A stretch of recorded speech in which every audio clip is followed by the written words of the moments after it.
Reddit pregunta: ¿qué es algo que odias personalmente pero que la sociedad ha normalizado?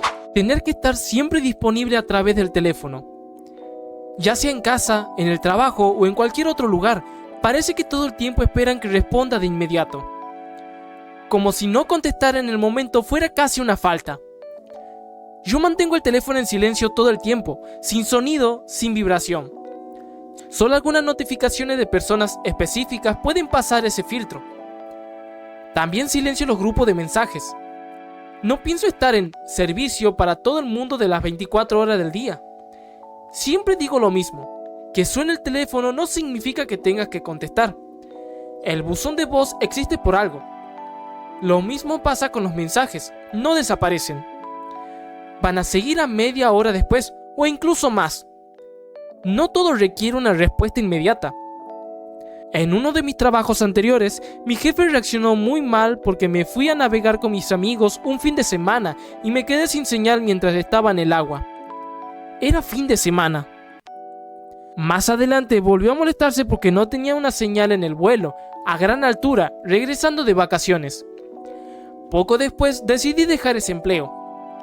Estoy disponible durante mi horario laboral y muchas veces incluso fuera de él, pero si en algún momento estoy haciendo algo donde no puedo contactarme, no debería ser un problema. Los mensajes son, por naturaleza, asíncronos y sin embargo los estamos usando como si fueran comunicación en tiempo real.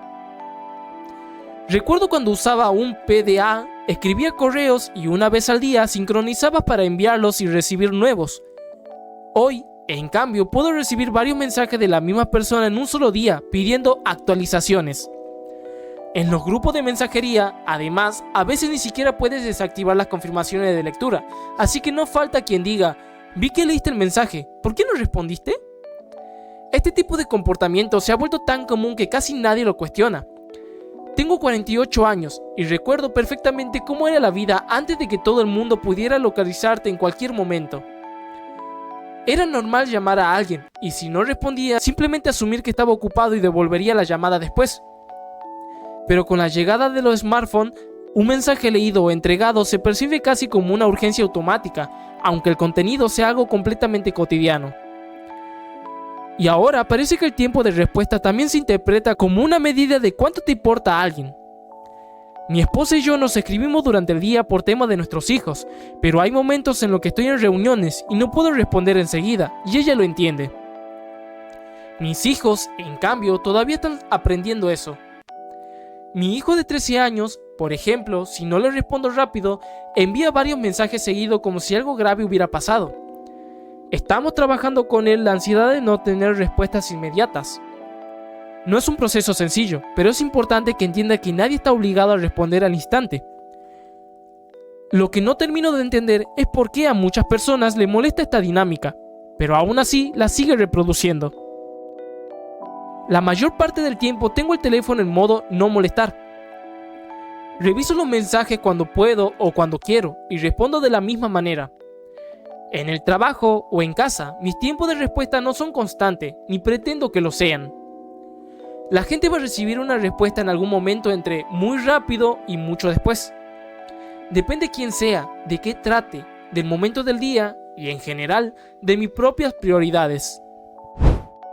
Publicar a tus hijos en internet. Tuve un accidente de carro bien feo en 2021 con 2 de mis hijos. Ahora estamos todos completamente bien. Esa misma noche salió en las noticias, en todos los periódicos y en artículos online, y la verdad me pegó duro cuando dijeron los nombres completos de los 2 conductores, nuestras edades y la ciudad donde vivimos. Obvio que no podían decir los nombres de mis hijos, pero la verdad, qué asco. O sea, lo vemos y lo escuchamos todo el tiempo. Bob Smith, 42 años, de Cleveland o lo que sea, pero esta vez sí me cayó el 20. No fui yo el culpable, y aún así, toda mi info identificable quedó ahí afuera. Aunque mi Facebook era privado, se podía ver mi nombre y mi foto de perfil. Decía dónde trabajaba, ni siquiera me había dado cuenta de que tenía lo del trabajo como público. Quité mi apellido y usé un apodo, removí la ciudad donde vivo, puse en privado todo lo que fuera actual y, aunque sea con amigos y gente que conozco, nunca he publicado nada con mis hijos que diga o muestre el nombre de su preparatoria o universidad. solo por si acaso de que alguien haga hacking o algún tipo raro de lo que sea que andan viendo las páginas de alguien. Creo que le voy a decir a mi familia y amigos cercanos a qué universidad va mi hija, pero no lo voy a poner en la internet.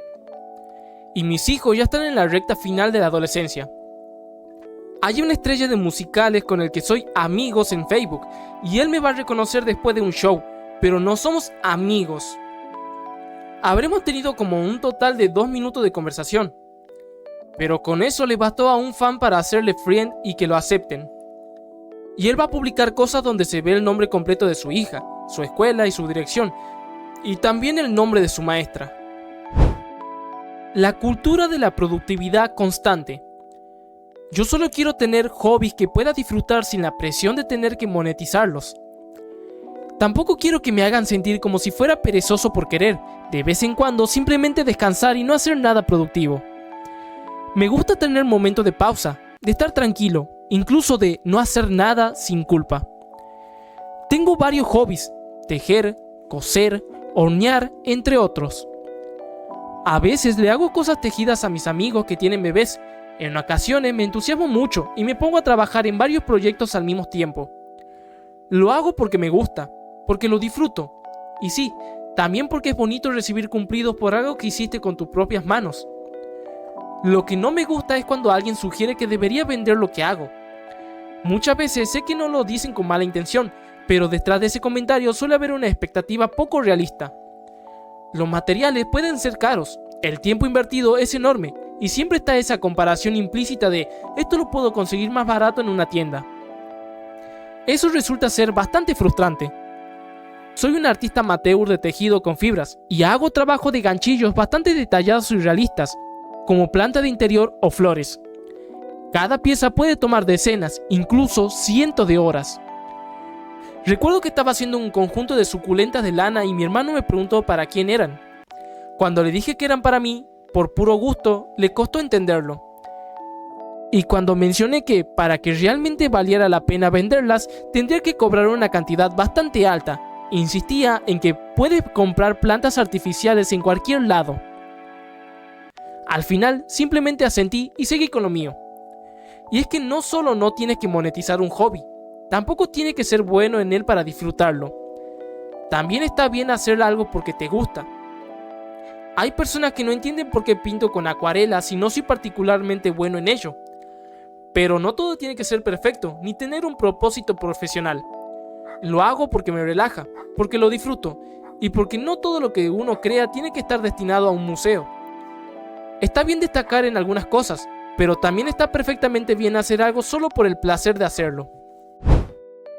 Publicar a los niños en internet. Conocí a alguien que por allá en el 2009 era amigo de otra persona, que tiene un álbum de fotos de Facebook literalmente llamado Kids, donde subía fotos de sus hijos sin ninguna privacidad configurada. Había una foto de todos juntos y alguien comentó. Luego él respondió y dio todos sus nombres y edades. Su casa también se podía identificar en varias de esas fotos, o sea que alguien con malas intenciones de verdad y que conocía la zona no tendría ningún problema para encontrarlos. Absolutamente, qué estupidez de lo más tonta. En el otro extremo, fui a la escuela con alguien que con el tiempo tuvo 3 hijos, pero ninguno de nosotros lo sabía. Fue porque hizo lo correcto y se mantuvo todo fuera de las redes sociales. Suscripciones para todo. Y todo, absolutamente todo, es una app. Suscríbete y descarga nuestra aplicación. Me sentí bastante frustrado cuando fui a configurar nuestro internet. La persona de ventas me decía que tenía que descargar la app para poder terminar el proceso, y yo solo suspiré, como diciendo bueno, otra más. Tiene que llegar un punto en la sociedad en el que nos cansemos de tener que suscribirnos a todo. En teoría, la mejor forma de hacerles frente sería no registrarse y no pagar, porque es ahí donde más les afecta, en el dinero.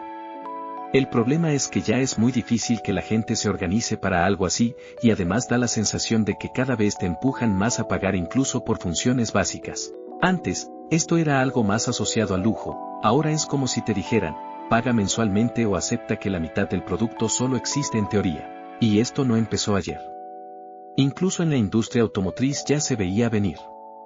Recuerdo que mi papá, una noche en la cena, estaba bastante molesto porque una empresa de tecnología de consumo estaba superando a industrias tradicionales enteras. Luego, Apple anunció que tenía $100.000 millones en efectivo y que empezaría a pagar dividendos. Hoy parece algo normal, pero en ese momento todavía era antes de que los smartphones se volvieran el centro de prácticamente toda la vida digital. Suscripciones para todo. Se siente como si ya no fueras realmente dueño de nada, sino que simplemente estás pagando por el acceso. Música, software, incluso cosas básicas. 5 por aquí, 10 por allá, y de repente estás pagando más de 100 al mes sin darte cuenta. Además, está la forma en que las empresas lo hacen tan fácil para registrarte y, curiosamente, tan complicado para cancelar. Eso me molesta incluso más que el precio en sí. Es como una fuga lenta de dinero, nadie lo nota en el momento, pero con el tiempo se acumula bastante. Entiendo que haya casos donde una suscripción tenga sentido, por ejemplo, para acceder a recursos que serían poco prácticos o imposibles de tener por cuenta propia, como un servidor grande de medios. En ese caso, no es muy distinto a pagar por servicios básicos como el agua si no tienes un sistema propio, pero la cosa cambia cuando tienes que pagar una suscripción mensual por un programa que se ejecuta en tu propia computadora y que antes podías comprar una sola vez. O incluso peor, cuando tienes que pagar para usar funciones de un objeto físico que ya compraste y que es completamente tuyo, como un auto con características que deberían venir incluidas desde el principio. Grabar a extraños y publicarlo. En Japón, por ejemplo, esto puede ser ilegal.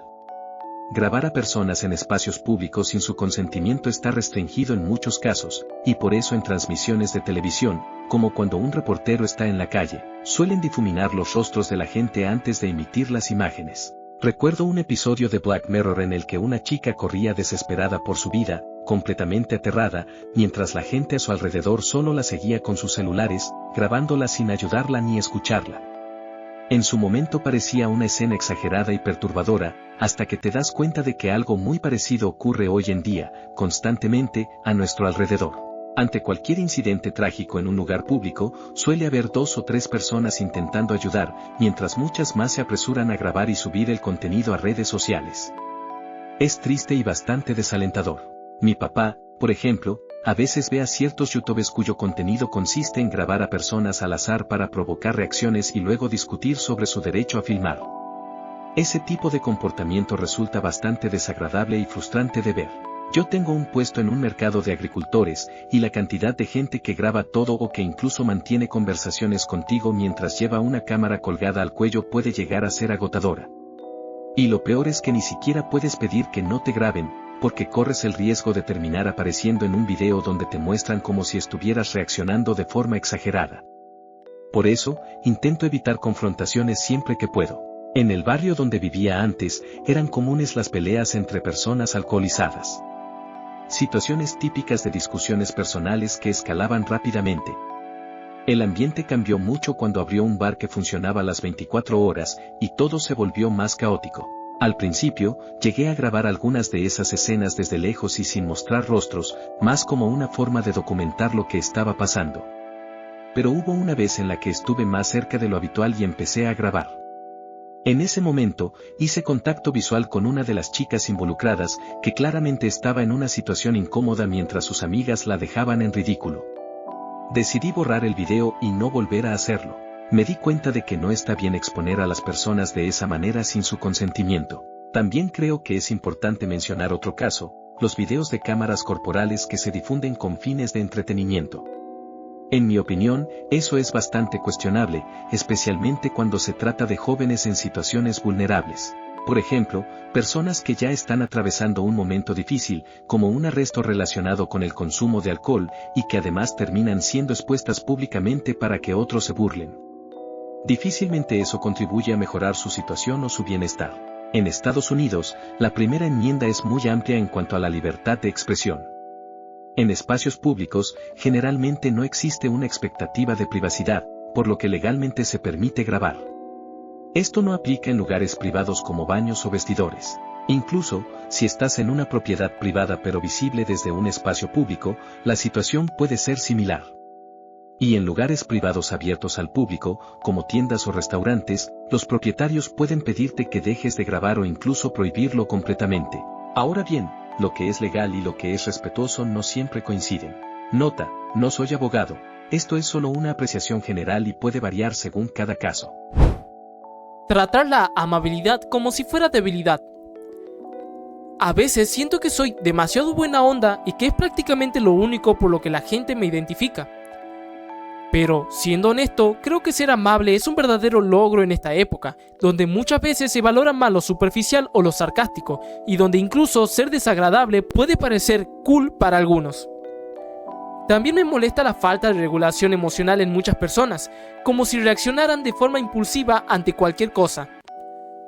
O la ignorancia voluntaria, esa actitud de no querer aprender o entender incluso cuando la información está al alcance. Y algo que me resulta especialmente irritante, el uso del celular a todo volumen en espacios públicos. Ya sea hablando por teléfono, haciendo videollamadas o viendo videos sin auriculares. Es muy invasivo. Por ejemplo, ayer estaba sentado en la barra de un bar que estaba bastante lleno, pero con un ambiente tranquilo. A 1 asiento de distancia había una persona viendo un partido de béisbol en su celular con volumen muy alto. Desentonaba completamente con el lugar, especialmente considerando que había un bar deportivo justo al lado. Hace poco, en el aeropuerto, me pasó algo parecido. Mientras esperaba el vuelo, alguien estaba haciendo una videollamada en voz alta justo al lado del mostrador. El volumen era tan alto que terminé alejándome por la terminal hasta dejar de escuchar. Estuve esperando bastante tiempo, abordé en el primer grupo y, para mi sorpresa, esa persona seguía en la videollamada mientras caminaba hacia su asiento. En serio, a veces parece que unos simples auriculares podrían resolver mucho de estas situaciones. También ocurre en restaurantes. En más de una ocasión he terminado escuchando conversaciones completas de otras mesas porque alguien está usando el altavoz o viendo contenido con el volumen al máximo, como si no hubiera nadie más alrededor. Siento que parte del problema viene de decisiones de diseños en los teléfonos actuales, como la eliminación de la entrada para audífonos en muchos modelos. Puede parecer un detalle menor, pero da la impresión de que este tipo de situaciones eran menos comunes antes. Incluso me da algo de vergüenza cuando mi abuela hace esto. A veces pone el teléfono en voz alta y habla sobre temas personales sin notar quiénes están alrededor. Y no es que tenga problema de audición, porque puede hablar perfectamente en modo normal. Pero con la familia parece que automáticamente todo pasa a altavoz, sin considerar el contexto.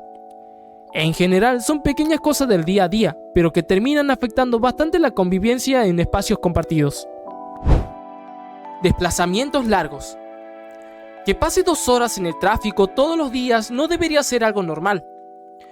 Rechacé ofertas con un aumento para hacer mi puesto en otra empresa, en gran parte porque en la empresa que me ofrecía el trabajo quedaba una oficina con un trayecto muchísimo más largo. Básicamente, si tomo que mi jornada laboral va desde que salgo de mi casa hasta que vuelvo a entrar, entonces el aumento y esas horas extras de traslado se compensaban, así que mi salario por hora en realidad no mejoraba. Luego súmale la gasolina y el desgaste del auto, y cambiarme de trabajo por el aumento me habría hecho perder dinero. Tengo mi casa y mis hijos que van a la escuela del barrio, así que mudarme más cerca no es opción, a menos que fuera un ascenso que cambiara la vida. Ahora tengo un commute de 20 minutos y le pongo un precio. Enshitificación. Acabo de comprar un soporte para paraguas de Veradec y cuando llegó, la construcción de metal recubierto que se había anunciado originalmente, la bolsa de agua para hacerlo pesado y el interior de la bandeja de metal fueron todos cambiados. Sin bolsa, todo hecho de plástico grueso. Ahora estoy tratando de devolverlo y escribí un comentario explicando mi descontento, solo para que me dijeran que esta es la versión más nueva. Y ese no es solo un ejemplo. Ropa interior Duluth. La primera vez duraron básicamente más de 5 años. La segunda vez entre 3 a 4 años. La compra más reciente ya tiene agujeros en menos de un año. Los zapatos Clark.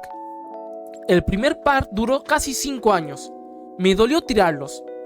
El siguiente par se despegó la suela en unos meses.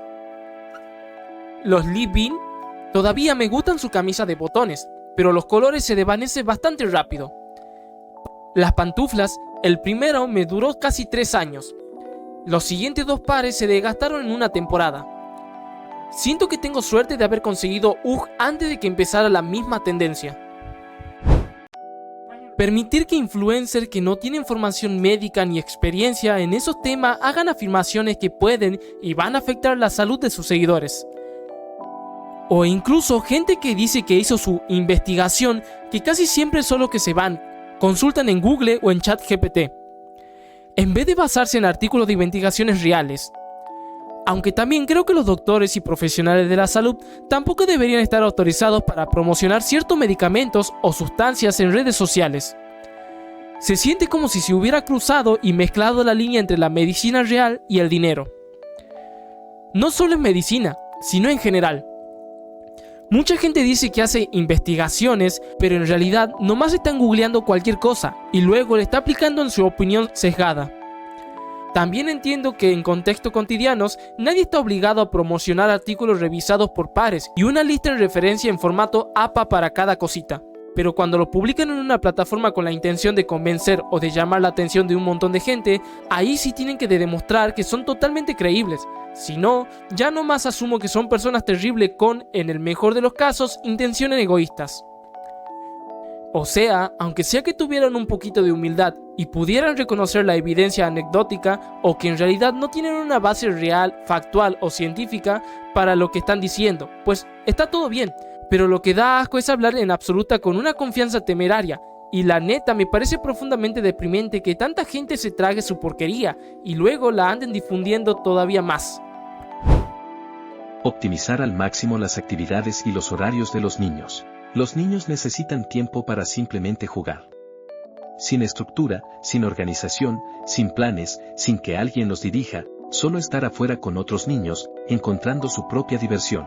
A veces se caen y se levantan con raspaduras. A veces discuten con otros niños. A veces no saben qué hacer y se aburren.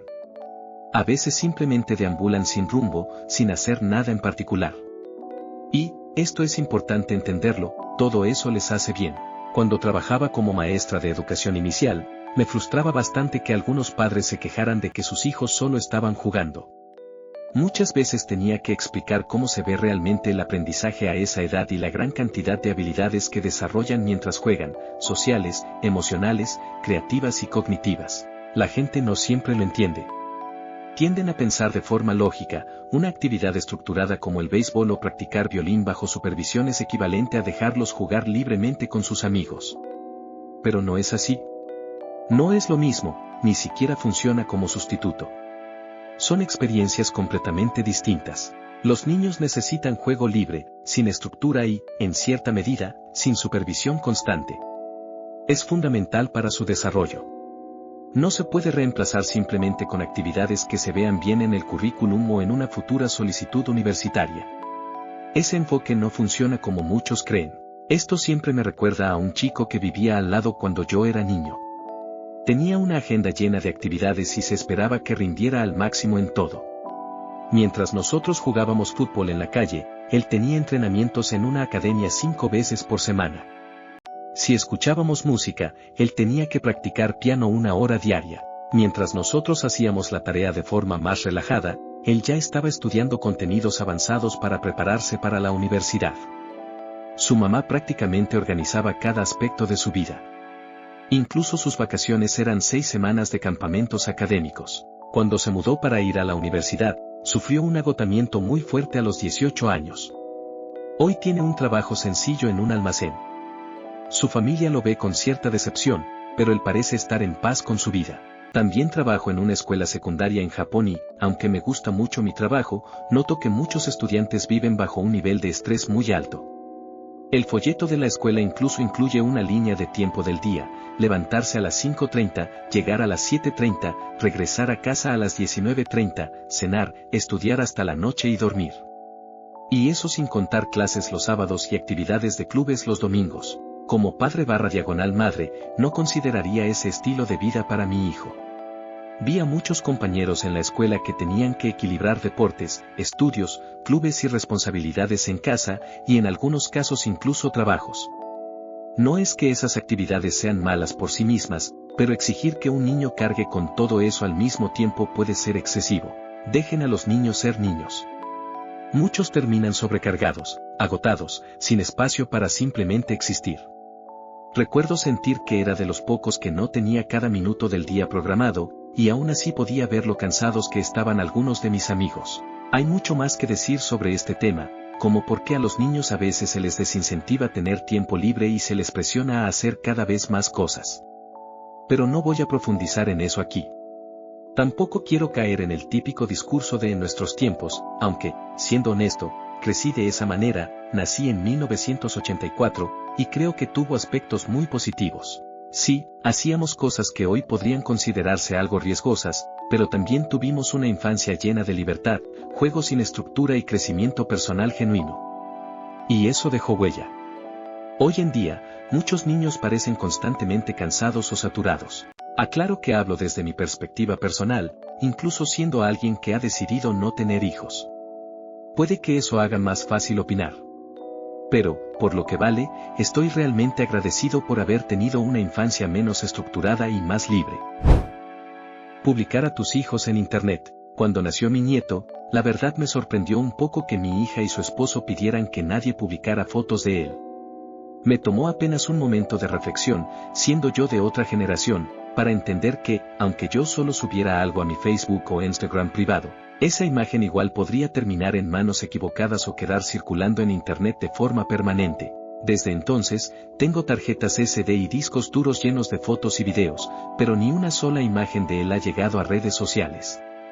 Y, sinceramente, me alegra ver que muchos padres más jóvenes sí tomaron muy en serio las advertencias sobre los riesgos en línea, incluso si algunos de nosotros, con el tiempo, tendimos a olvidarlas. Recuerdo haber leído un artículo que señalaba algo bastante inquietante: algunas madres influencers llegan a obtener mucho más alcance e interacción cuando publican fotos de sus hijos en situaciones más expuestas, como en traje de baño o recién salidos del baño.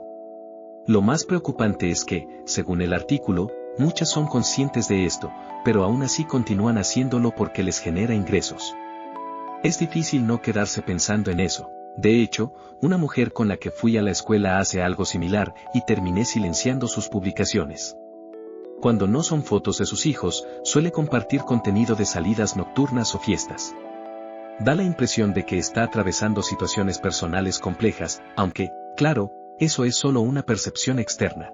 También dejé de seguir a una excompañera de la universidad que a menudo publicaba imágenes muy íntimas de su hija, incluso en momentos de enfermedad, acompañadas de textos largos sobre lo difícil que es la maternidad. Entiendo que criar a un hijo puede ser desafiante y que buscar apoyo es válido, pero exponer a un menor en situaciones vulnerables para obtener ese apoyo en redes sociales me parece, como mínimo, cuestionable. Al final, lo que más me llama la atención es la falta de conciencia sobre el alcance real de lo que se publica. Uno puede pensar que comparte algo solo con su círculo cercano, pero la realidad es que cualquier persona podría terminar viendo ese contenido. Y cuando se trata de niños, que no pueden dar su consentimiento ni entender las implicaciones, la responsabilidad debería ser aún mayor.